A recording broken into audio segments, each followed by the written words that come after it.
WIBX News time is 8:03. Your news brought to you by Garrow's Drugs in Utica, offering free prescription pickup and delivery to all of Oneida and Herkimer counties. Call Garrow's today, 732-6915. Utica Councilwoman Samantha Colosimo Testa calling for the city of Utica to put a hold on borrowing until the city's audit is complete. She says because the audit is overdue, the council cannot be expected to understand the city's finances or borrow any more money unless their financial obligation to taxpayers is met. In 2013, the city increased its short-term borrowing to $12 million and projects the same cash flow needs for this year. She will join us later on this morning's WIBX First News with Keeler in the Morning. A 38-year-old man from the town of Rome is dead following a snowmobile crash over the weekend. Police say Michael Rim was riding on a trail when his snowmobile apparently struck a snowbank and was launched into the air.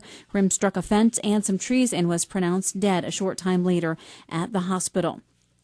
The woman who was struck and killed by a pickup truck Friday in Syracuse is now being identified as 43-year-old Jennifer Cook. The Rhode Island native was walking with her mother when they were struck. Barbara Cook is hospitalized in serious condition. The driver of the pickup has been identified as 86-year-old James McDonald of Chittenango. He is not facing any charges at this time.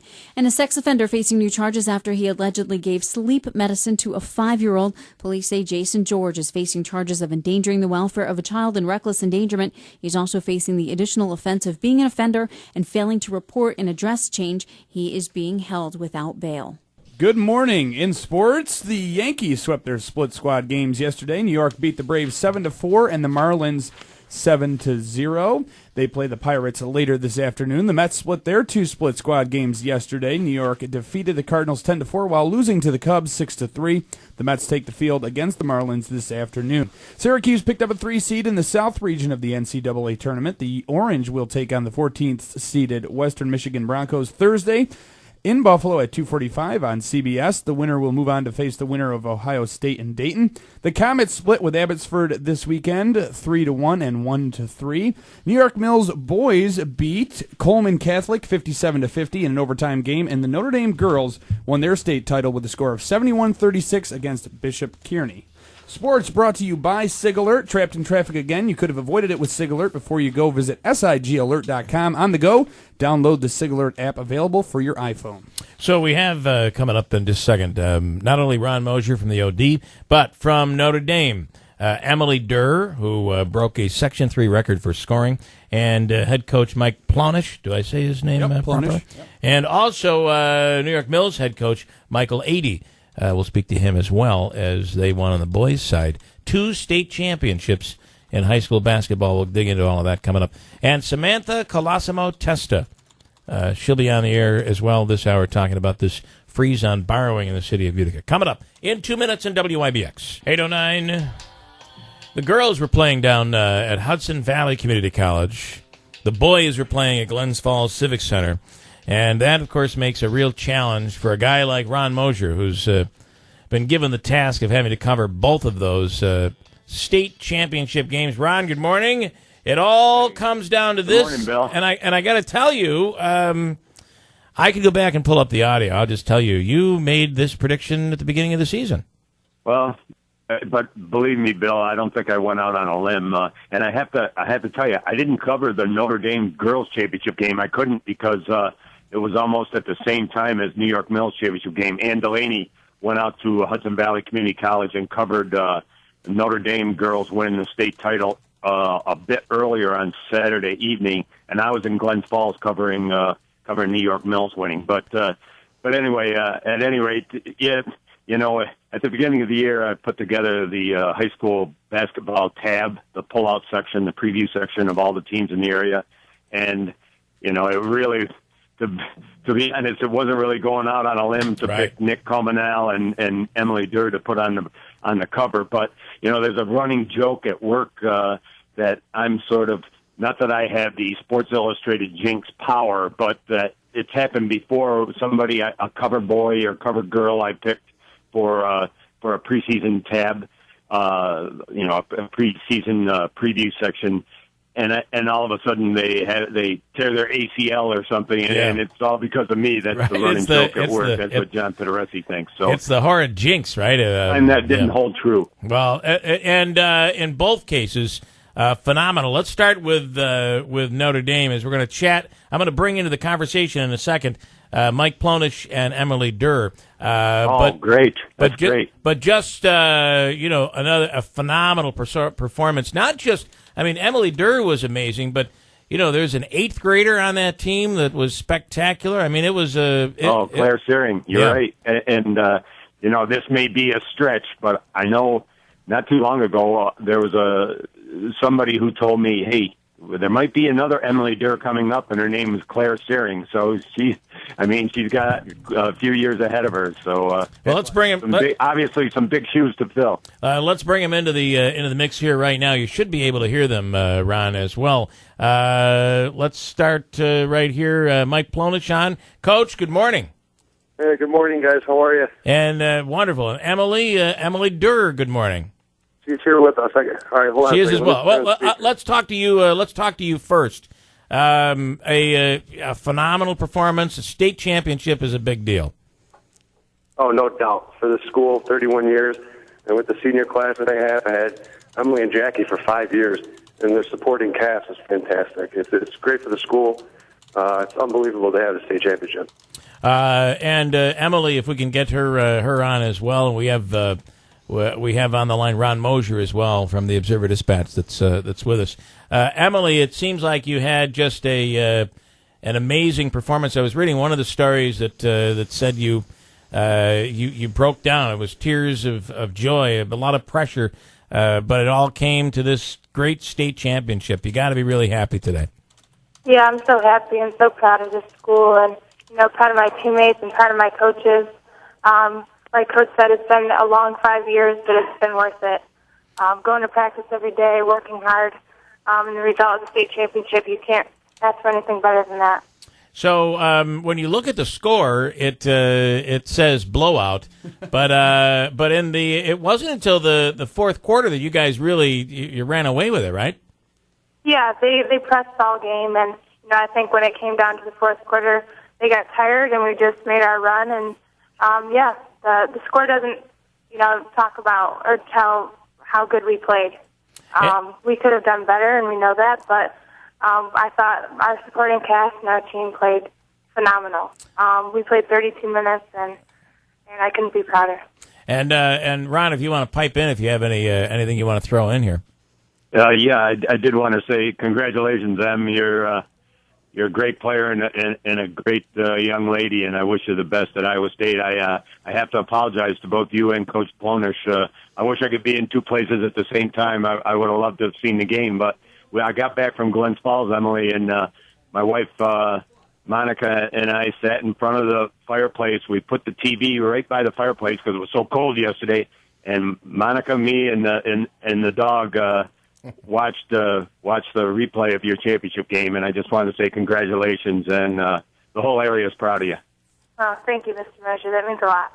And Emily, talk a bit about breaking the section record. That's pretty impressive. Yeah, I was just so focused on winning the game that the record didn't even come into my mind. It's a great achievement, and I wouldn't be here without my teammates. Getting me the ball where I want to score, and people forget about that. You can't achieve a personal goal unless you have a great team behind you, and it feels great, and it's amazing. Coach, while we have, I know that you had some loss this year, and that made that more difficult yet more special. Can you talk about that? That's something that your team, your players talked about. They seem to be playing this for you. Yeah, the team they're really my family, and I mentioned that after the game. It really meant a lot to me. My parents were a big part of our program, being around behind the scenes and everything, and they were obviously my biggest supporters. And it was very emotional, and I'll never forget that moment when Em came off the floor and the whole team came off the floor. So it was special. Well, listen, we wish you guys congratulations. It's a state championship. That's a pretty big deal. And it seems like you've got a pretty good program going where you're going to have a pretty good base for next year. Yeah, we're definitely going to have two girls that can put the ball in the basket. Now we're going to need somebody that can get them the ball, and that's what Emily does real well. We talk about her scoring a lot, but the ability to find her teammates and get them easy looks makes her obviously a more dangerous player. But we do have real good talent. We're going to have some young talent coming up. They're just going to have to learn quick. And I hope that they learn a lot from the senior class, and I hope they understand how hard they have to work to get to where we got. And just a little bit about Emily. She seems to be a very selfless player. She's always talking about the players. No matter how much attention is given to her, she always brings it back to her teammates. That's pretty big. Yeah, there's no doubt about it. I mean, she hit it right in the nail when she talked about her teammates getting her the ball. She wouldn't have all these awards if we didn't play this many games, and we couldn't have played these many games without the whole team on the floor. And we always talk about 5 girls playing together as one, and we really did that this weekend. We played as a team. It was so unselfish throughout the whole game with all the players on the court, and we had a lot of girls contribute. And we beat very good teams. I mean, I know we won by 35 points, and the other game was 15, but we played at the top of our game, and it took all 5 girls, and I'm stepped up and showed that she's best player in the state in my eyes. And you got to be looking forward to watching her go down and continue her career if she goes off to college. Oh, we're going to. Oh, absolutely. Yeah. I'm pretty sure I'm going to be at that first game. Yeah, no, we're so proud of her, and she made the right decision, and she won't second guess herself. And we're looking forward to see her grow and into a real good college player. And she's gonna do that because she's gonna work. I mean, she comes to practice every day and still works hard every day.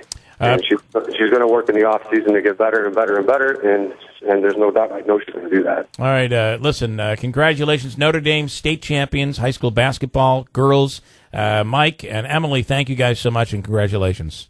Thank you. Thank you. All right. Hey, congratulations, guys.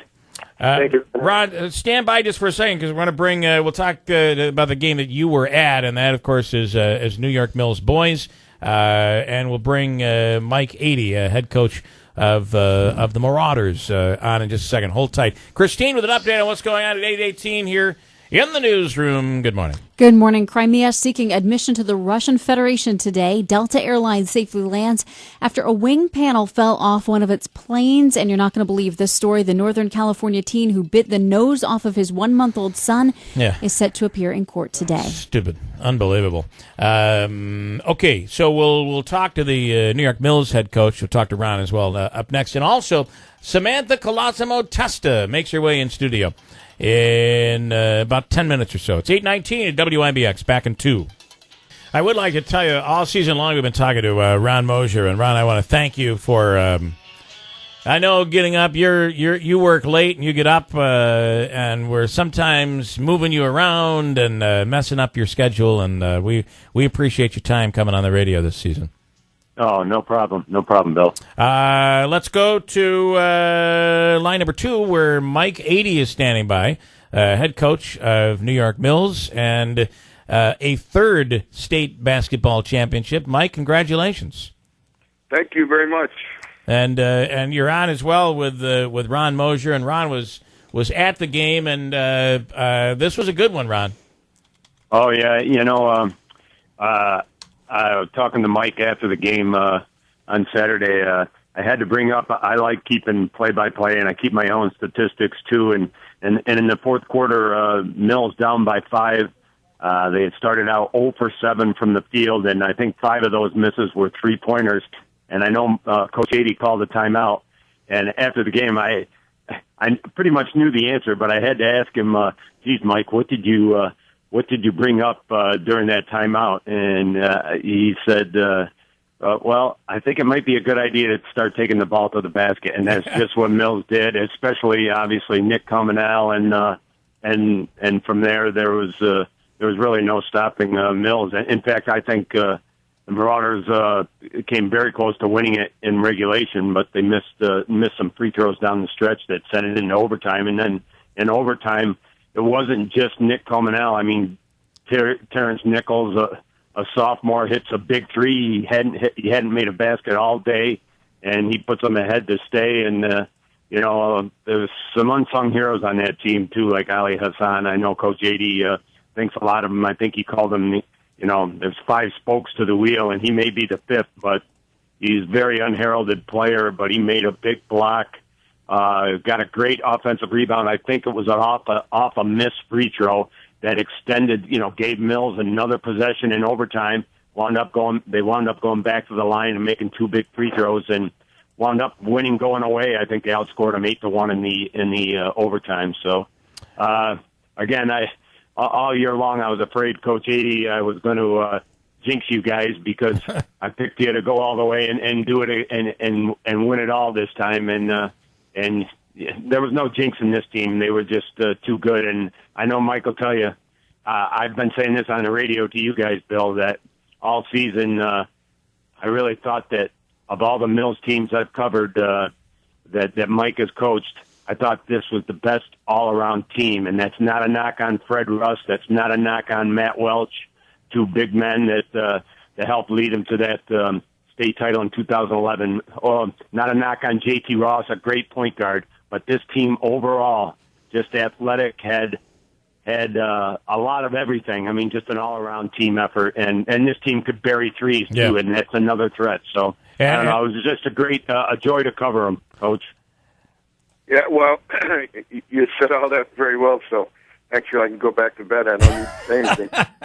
Sorry, Mike. I mean, I think you hit it right on the head. My son Brian, who's my assistant and does a great job, by the way. He's really in charge of most of our offensive philosophy. We sat down early in the year and thought we'd have a pretty good team, and these kids just worked so hard in preseason and early part of the season and developed themselves into a basketball team. And I really need to explain that team thing because people get the wrong idea when I say it's the best team I had. They just focus on the word team and thinking that, I thought they were better than all the other teams I coached. But what I mean by team is that just everybody knew their role. Yeah.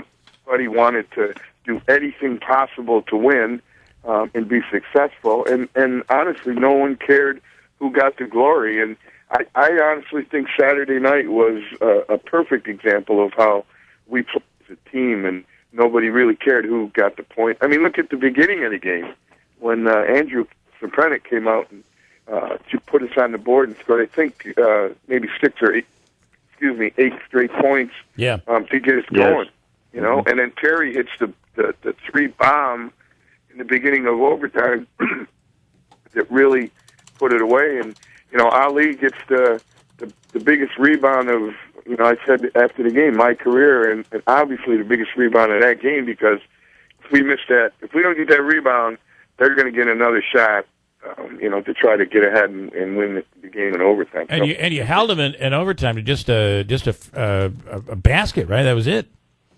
Yeah, I didn't realize that. It's a good thing Ron does come around to a lot of our games because he explained it to me after the game, and I didn't honestly realize in the fourth quarter, at the end of the game, what Nick was doing. I got caught up on what's going on the court, and it was just a great game by New York Mills basketball team. Yeah, and Mike Comenel didn't have his best game going really up until that timeout. And was it just, hey, let's go to the basket? What did you say to turn that around? Because it definitely turned things around. Yeah. Well, that's the kind of relationship that Nick and I have. We can talk on a very adult level. And honestly, I did. I said, go to the basket. But I also said, Nick, this is your team and this is your time to take it over. So, yeah. And he did, and he did. And I can't say enough about him down the stretch because he really played great. Well, it's this is the third you guys won back in 2011 against this same team, right? This same team, Coleman Catholic. Yeah, it was the same team. Coleman Catholic is a really good program that gets to Glens Falls quite a bit. So there were a lot of similarities between 2011 and this. The fact that we had lost the year before and then came back, and I think that's important.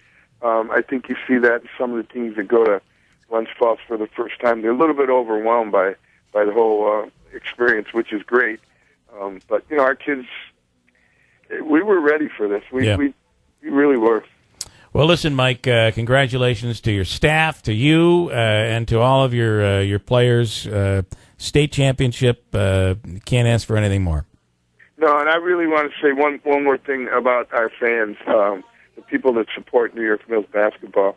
We have the reputation of being a team that travels well. People like to get us in tournaments through the year and all kinds of things just because of the great fan base that we have. And the people in Glens Falls the other night making the noise that they make. We hear that on the court. Yeah. Sometimes people don't realize that, but it was a great experience, and we're very proud of what we do. Awesome. Mike Eady. Excuse me, Bill? Yeah. Bill, could I just add one more thing, please? Absolutely. Go ahead. Hey, Mike, I gotta point this out that first about Mike's son, Brian Eady. He's not only the associate head coach and Mike's assistant, but I'll tell you what: if every school had a Brian Eady, if every school, every sport at every school had a Brian Eady, I mean, he's their sports information director. He sends a packet to me and to other members of the media, a media packet like a sports information guide, a media guide on New York Mills basketball. That's just phenomenal. It's something that I did way back at Cortland State College when I was going there, and Brian is so good about it. If every team had a Brian Eady, they would be very, very fortunate. And I just wanted to say thanks for that. And one other thing, I mean, he points out things like this. Bill, the last 6 years, New York Mills boys basketball has either won a state title or lost. Their season ended with a loss to the state champion. So, wow. I mean, that's how good this program is. 6 years, two state titles, and the other 4 seasons were ended by state champions, including a couple who are undefeated. So, I mean, that's to me, that's remarkable. I don't know if anybody's ever done that.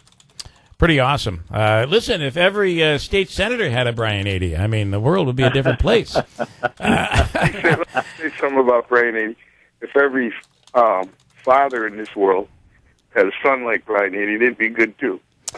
Pretty awesome. Mike, that is definitely from the heart, and we appreciate it and congratulate you guys on another great season. Thank you so much for taking the time this morning. Congratulations, Mike. All right, guys. Thank you, Mike. And Ron, again, thank you for taking the time. As I said, getting up early, it's a big deal. We really appreciate it. Oh, no problem. Thanks, Bill, for everything. All right, Utica OD, UticaOD.com. Ron Mosier will come back here. Samantha Colosimo Testa from the City Council is up next. And she's calling for some freezing, not temperatures. Coming up in 2 minutes, news on WIBX. WIBX News Time, 8:33. Your news brought to you by CentralNewYork.com. Find up-to-date, easy-to-navigate local real estate listings at CentralNewYork.com. That's CentralNewYork.com. The winter of 2014 not going down without a fight. A tour bus crashed early this morning on Virginia's I-95 at the height of a snowstorm that is affecting much of Central Virginia and the Washington, D.C. area. Reagan National and Dulles International airports have already canceled more than 350 flights. Malaysian investigators focusing a lot of attention on an aviation engineer who was on the Malaysia Airlines flight that disappeared. Investigators refocusing their probe after discovering the plane's main data communication system and transponder were shut off deliberately before the jet disappeared more than a week ago. And more tough news for the airlines. Delta working to figure out how a wing panel came off of one of its planes. The Boeing 757 landed safely after the panel came off during a flight from Orlando to Atlanta yesterday. A delegation from Crimea will be in Moscow today to ask for admission to the Russian Federation. The Crimean parliament formally voting to join Russia following overwhelming approval of a Kremlin-backed referendum split the region away from Ukraine. The European Union could impose sanctions on Russia as soon as today. The Northern California teen accused of biting off the nose of his 1-month-old son scheduled to be arraigned today. 18-year-old Joshua Cooper told Fairfield police he bit off his son's nose out of frustration because the baby wouldn't stop crying last week. The baby is recovering at Children's Hospital in Oakland, where doctors there reattached the nose. And Irish whiskey, not just for St. Patrick's Day anymore. The lighter, sweeter whiskey from the Emerald Isle is now the fastest growing spirit in the U.S. 8:40. It's been crazy in the political world in the city of Utica. And Samantha Colosimo Testa in studio right now. Good morning. Good morning. So we talked to Joe Marino on Friday. He came out with a lot of fire. I mean, where are you on his request? There's this program that the state is offering, which will come in and look at the books, which will assist and could actually get some revenue. Right. Why aren't we running with this thing? Well, I think we are going to start running with it, and it's a long time coming. I mean, I don't know how you don't take advantage of something that the state's offering you. And obviously, if you find ways to consolidate and find ways to save money in your budget, they actually reimburse you. And I mean, we're looking at the state, saying that you haven't increased our state aid, in 5 years. It's been at a flat $10 million for, minus your increasing pension costs and the 2% tax cap that you mandate. Let's take advantage of something that they're offering to us. And Joe's got a great connection with Assemblyman Brindisi, which really helps our city. And you don't realize, having somebody at the state level like that, why the resistance though? It almost seems like the mayor is resisting this. Why is that? I don't know, and I can't tell you. I really can't speak on behalf of the mayor's office or the administration. And I know that anything that we can do to try and help the city from the legislative level, we're going to do, whether the administration wants to do it or not. We have powers to do things, we have powers not to do things, and that's obviously something that we have the power to do, and we're going to take advantage of it. So how do you vote on a budget when you don't know? I mean, you make a budget up based on what money you have. Very good question. Yeah. I mean, it's getting to the point where it's almost aggravating now. Last year we didn't have an audit done. We're a year and a half late on 2012's audit. Yeah. I mean, why? I mean, you really just shut down City Hall and not work anymore until we figure it out. And basically that's what my resolution's saying. I mean, usually before we've said at the meetings, here's, we need $8 million. We need it. We can't, City Hall can't function without it. Well, here it is, a resolution before the actual, bond ordinance comes in asking us to bond. We're not bonding. I know I'm not bonding, and I know my colleagues are definitely going to jump on board with this until that audit is complete. And I'm glad, Councilman Marino actually put that restructuring board in because, it gives us ideas to brainstorm. I would never have thought before, to put in a resolution saying, listen, we're not gonna stop, borrowing until you get this audit complete. Yeah. It's terrible. It's really a bad way to run city government. And part of the because I don't mean to interrupt, but it also gives you the understanding that the comptroller's office doesn't have anything in order, because if they did, they would have been able to take all the information that they got, give it to the auditors, and the auditors would have been able to complete it. There's no excuse to why you were a year and a half late for this audit. Is it that much of a mess? It's got to be. I mean, I don't know, because we don't have any of the books reconciled. We don't have any bank statements, and I told I could find them on Munis. We can't find them on Munis. If that was the case, then we wouldn't be here having this problem. Right. And neither would the auditors. And I'm not pointing any fingers to anybody. I'm done pointing fingers. I'm done blaming people. I don't care how it gets done. I don't care when it gets done. Well, I actually care when it gets done, but I don't care how. It just needs to be done. We can't function like this anymore. We were asked to bond for $8 million last time. So this is actually how this all started with me anyways. I'm looking at our budget. I'm going over things, and $8 million we were asked to bond for in November of 2013. So I see that we have an extra. We're being told that this budget increase of $1.5 million is for police pay increase, from their contract settlement and a couple of other things. Well, I go back into 2013 in November. We bonded for $8 million. 6.9 was to go for capital improvement projects. 1.5 was set aside for police union contracts. So, here's me thinking, well, how did you already ask us for $1.5 million to cover this to cover these contracts when we already did it before? Well, fortunately enough, they never spent that $1.5 million. So it's actually still, we never borrowed for it. So, these are questions that you got to answer, because here it is now, 6 months later, I'm questioning something that, we're not talking, hundreds of thousands. We're talking about millions of dollars here. And how do you pay money? How do you pay the school taxes? Do you have to bond for that? Hopefully we don't have to bond for it. Hopefully you cut back on your budget a little bit. But we got to prepare ourselves for it. And unfortunately, it comes at the taxpayer's dime. in New York State, we get our money from property taxes. You look elsewhere, they get it from sales tax increase. They've got taxes all over the place that you never know about, because I do that research. I go, how come North Carolina, my uncle lives there, South Carolina, my uncle lives there, and he doesn't pay as much property tax as we do here in New York. And one of the reasons why is they have taxes all over the place, all hidden. But and that's why their schools are horrible, by the way. When it touches your pockets, Right. because your property tax increases every month. Yeah.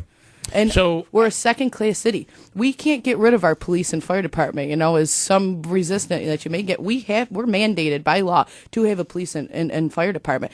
And, when I read the article yesterday in Observer Dispatch about the police department's overtime, it's a double-edged sword.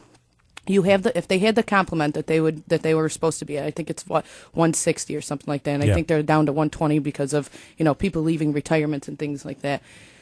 The overtime that some of those police officers are getting are now covering 10 to 20 guys. So I mean, Right. they're actually saving us money in the long run. And I say that loosely. I'm not holding that tight to every single person that does that consumes the overtime. But we don't have to pay for pension costs. We're not paying for health care benefits. We're actually paying for them to cover for other police officers that were down. So I almost feel bad when I read it and I look at these guys that are working their butt off, to cover 20 something positions, and they're getting hammered in the long run because.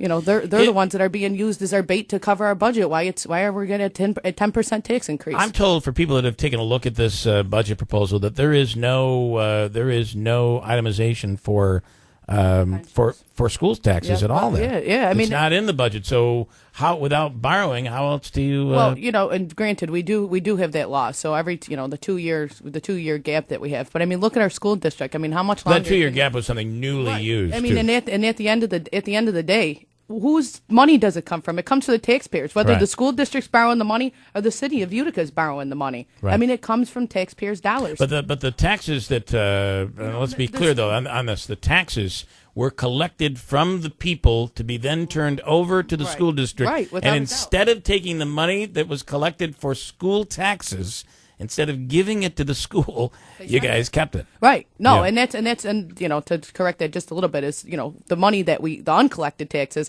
is also due to them. So the people that Right. don't pay their tax dollars, it has to come out of the city's general fund in Mm-hmm. order to cover that. And I mean, the school district's a totally different thing. You look at that $2.5 million that the union, turned down. So I mean, there's a whole big mess that's going on in the city that, I don't want to say that of course economic development is happening. I mean, not major economic development, but let's just look at when I got in office 2 years ago. We were at an $8 million deficit budget. I mean, Yeah. I know that this year is not as bad as what we are. So we are slightly progressing. We're just not at the level that we need to be in order. But how do you know though? You don't really know. Well, I mean, I know that when Even my budget comes, even the $1 million surplus didn't really exist. well, I mean, no, because that was never at cash at hand. That was Right. just your budget was loose of $900,000, and it was a big misconception with the people. With because, no audit. Now the people are saying, look at our budget is very tight, compared to last year's budget. Mm-hmm. So I mean, where is the the increase going? You can tell looking at previous year's budgets of numbers that were audited. So we just got to actually close the gap of the 2012 audit just to make sure that there's nothing drastically happening between then and now. We had there was talk when we were talking to Joe Marino about the pressure, almost harassing pressure that was put on all of the members by some of the members to vote for the override.